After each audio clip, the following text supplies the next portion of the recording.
സംസാരിക്കുമല്ലോ ഒരു സ്ഥലത്തുനിന്ന്. അങ്ങനെ ആദ്യം വന്ന് സംസാരിക്കേണ്ട വാഹനം, ആ വാഹനത്തിൽ ഞാനായിരുന്നു വന്നിരുന്നത്. അവിടെ ഞാനായിരുന്നു സംസാരിക്കേണ്ടിയിരുന്നത്. വാഹനം വന്ന് അവിടെ നിർത്തിയപ്പോ ഒരു കുട്ടി എന്നെ വന്ന് നോക്കി ഒന്ന് ചിരിച്ചു പോയി. രണ്ടാമതൊരാള് എന്റെ പിന്നിലെ കൂടെ വന്ന് ടീച്ചറെ ഇവിടുന്ന് രോഗിയൊന്നും പറയുന്നില്ല, അതോ അയാൾക്കൊരു ഭയം, അങ്ങനെ തിരിച്ചുപോയി.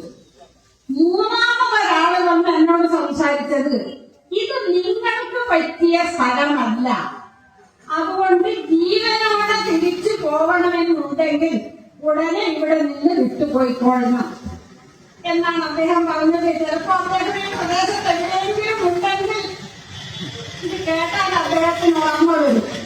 അന്ന് ഞാൻ കൊടുത്ത മറുപടി, ഞാൻ ഇവിടെ ഒരു കാര്യം സംസാരിക്കാനാണെന്ന് വന്നത് എങ്കിൽ എന്റെ ജീവൻ പോയാലും ആ കാര്യം നടത്തിയിട്ട് മാത്രമേ ഞാനിവിടെ നിന്ന് തിരിച്ചു പോകുള്ളൂ. അങ്ങനെ ഞാൻ ഇവിടെ സംസാരിച്ച് ആ പരിപാടിക്ക് ഞങ്ങളൊന്ന് പോയി.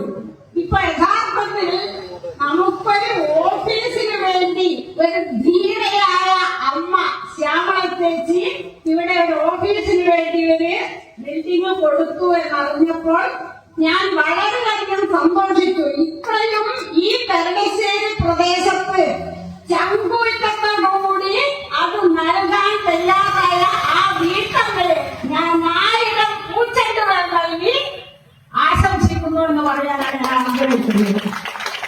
കാരണം സമൂഹത്തിൽ നമ്മൾ കാലത്തിനനുസരിച്ച് മുൻപ് കാലങ്ങളിലൊക്കെ പല സംഭവങ്ങളും ഉണ്ടായിരിക്കാം. എന്നാലും ഈ കാലത്തും കൂടി അവരെ ഭയപ്പെട്ടുകൊണ്ട് യാത്ര ചെയ്യാനും അവരെ ഭയപ്പെട്ടുകൊണ്ട് പ്രവർത്തിക്കാനുമുള്ള ഒരു സ്വാതന്ത്ര്യം നിഷേധിക്കപ്പെടുന്നു എന്ന് വരുമ്പോൾ അതിനെതിരായി ശക്തമായി പ്രതിഷേധിക്കാൻ ഒരു നാട് മുഴുവനും മുന്നോട്ട് വന്നു എന്നതാണ് എനിക്ക് ഇവിടെ മനസ്സിലായത്.